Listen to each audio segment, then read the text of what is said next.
Hi everyone, welcome back to another tutorial from Apps Academy.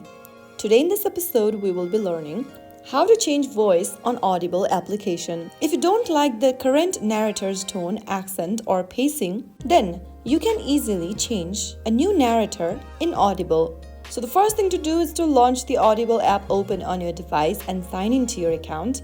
Once you're logged in, go ahead and search for the book title in the Audible search bar at the top. And once you make a search, you can start previewing. If you don't like the narrator's voice, then you can simply go ahead and click on the narrated by option under the thumbnail and tap on it. Now select the narrator. Now after selecting the narrator, you can go ahead and play the audio again. And there you will be able to change the narrator for the book. You can repeat this process for every other books out there. And that's how you can easily change the narrator of a certain book using Audible application. If you found the video helpful, don't forget to like, share and subscribe to our channel.